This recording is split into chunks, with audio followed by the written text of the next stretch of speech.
आइए मित्रों, हमारे YouTube चैनल स्वाध्याय में आपका हार्दिक स्वागत अभिनंदन। आज हम आपके लिए लेकर आए हैं श्री हरि के वाहन गरुड़ जी की रोचक कथा। गरुड़ देव के ये रहस्य आपको आश्चर्यचकित कर देंगे। आखिरकार भगवान विष्णु के वाहन गरुड़ का क्या रहस्य है? क्यों हिंदू धर्म में उनको विशेष महत्व दिया जाता है? क्या है उनके जन्म का रहस्य और कैसे वह एक पक्षी से भगवान बन गए? अगर आपने हमारे चैनल को लाइक और सब्सक्राइब नहीं किया है तो आपसे निवेदन है, कृपया चैनल को लाइक और सब्सक्राइब अवश्य करें। गरुड़ भगवान के बारे में सभी जानते होंगे। यह भगवान विष्णु का वाहन है। भगवान गरुड़ को विनायक, गरुत्मत, ताक्षर्य, वेनतेय, नागांतक, विष्णुरथ, खगेश्वर, सुपर्ण और पन्नगाशन नाम से भी जाना जाता है। गरुड़ हिंदू धर्म के साथ ही बौद्ध धर्म में भी महत्वपूर्ण पक्षी माना गया है। बौद्ध ग्रंथों के अनुसार गरुड़ को सुपर्ण, अच्छे पंख वाला कहा गया है। जातक कथाओं में भी गरुड़ के बारे में कई कहानियां हैं। माना जाता है कि गरुड़ की एक ऐसी प्रजाति थी जो बुद्धिमान मानी जाती थी और उसका काम संदेश और व्यक्तियों को इधर से उधर ले जाना होता था। कहते हैं कि यह इतना विशालकाय पक्षी होता था जो कि अपनी चोंच से हाथी को उठाकर ले जाता था, उड़ जाता था। गरुड़ जैसे ही दो पक्षी रामायण काल में भी थे जिन्हें जटायु और संपाति कहा जाता था। ये दोनों भी दंडकारण्य क्षेत्र में विचरण करते रहते थे। इनके लिए दूरियों का कोई महत्व नहीं था। स्थानीय मान्यता के मुताबिक दंडकारण्य में आकाश में ही रावण और जटायु का युद्ध हुआ था और जटायु के कुछ अंग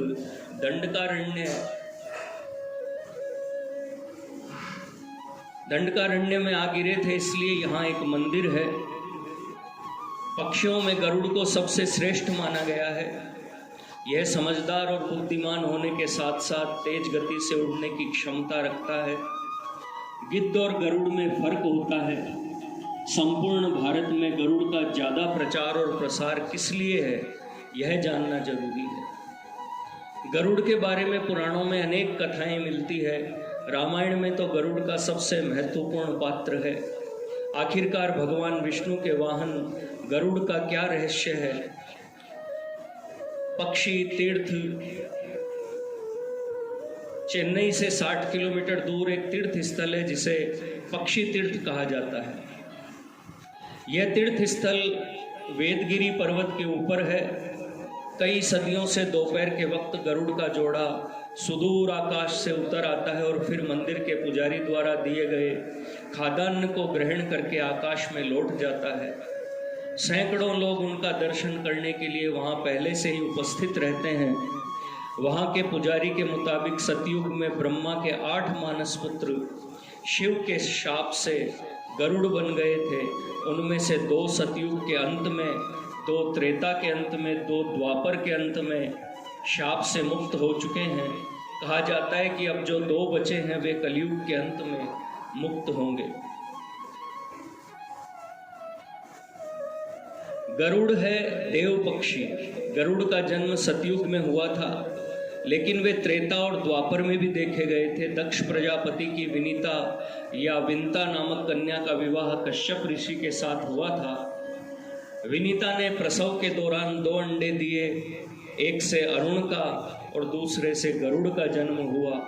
अरुण तो सूर्य के सारथी बन गए, तो गरुड़ ने भगवान विष्णु का वाहन होना स्वीकार किया। संपाति और जटायु इन्हीं अरुण के पुत्र थे। बचपन में संपाति और जटायु ने सूर्य मंडल को स्पर्श करने के उद्देश्य से लंबी उड़ान भरी। सूर्य के असह्य तेज से व्याकुल होकर जटायु तो बीच से लौट आए, किंतु संपाति उड़ते ही गए। सूर्य के निकट पहुंचने पर सूर्य के ताप से संपाति के पंख जल गए और वे समुद्र तट पर गिरकर चेतना शून्य हो गए। चंद्रमा नामक मुनि ने उन पर दया करके उनका उपचार किया और त्रेता में श्री सीता जी की खोज करने वाले वानरों के दर्शन से पुनः उनके पंख जमने का आशीर्वाद दिया। सतयुग में देवताओं से युद्ध, पुराणों में भगवान गरुड़ के पराक्रम के बारे में कई कथाओं का वर्णन मिलता है। कहते हैं कि उन्होंने देवताओं से युद्ध करके उनसे अमृत कलश छीन लिया था। दरअसल ऋषि कश्यप की कई पत्नियां थी, जिनमें से 2 वनिता और कद्रू थी। ये दोनों बहनें थी जो एक दूसरे से ईर्ष्या रखती थी। दोनों के पुत्र नहीं थे तो पति कश्यप ने दोनों को पुत्र के लिए एक वरदान दे दिया। वनिता ने 2 बलशाली पुत्र मांगे, जबकि कद्रू ने 1000 सर्प पुत्र रूप में मांगे, जो कि अंडे के रूप में जन्म लेने वाले थे। सर्प होने के कारण कद्रू के 1000 बेटे अंडे से उत्पन्न हुए और अपनी माँ के कहे अनुसार काम करने लगे। दोनों बहनों में शर्त लग गई थी कि जिसके पुत्र बलशाली होंगे, हारने वाले को उसकी दासता स्वीकार करनी होगी। इधर सर्प ने जो जन्म ले लिया था, लेकिन वनिता के अंडों से अभी कोई पुत्र नहीं निकला था। इसी जल्दबाजी में वनिता ने एक अंडे को पकने से पहले ही फोड़ दिया। अंडे से अर्ध विकसित बच्चा निकला, जिसका ऊपर का शरीर तो इंसानों जैसा था, लेकिन नीचे का शरीर अर्धपक्व था। इसका नाम अरुण था। अरुण ने अपनी माँ से कहा कि पिता के कहने के बाद भी आपने धैर्य खो दिया और मेरे शरीर का विस्तार नहीं होने दिया, इसलिए मैं आपको श्राप देता हूँ कि आपका अपना जीवन एक सेवक के तौर पर बिताना होगा।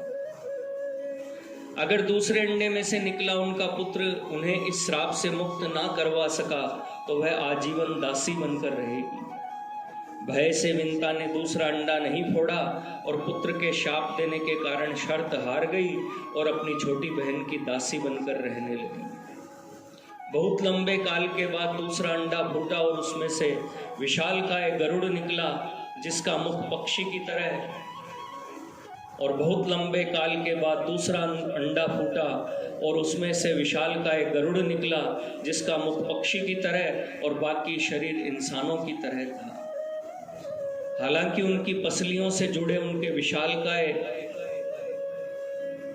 पंख भी थे। जब गरुड़ को यह पता चला कि उनकी माता तो उनकी ही बहन की दासी है और क्यों है यह भी पता चला, तो उन्होंने अपनी मौसी और सर्पों से इस दासत्व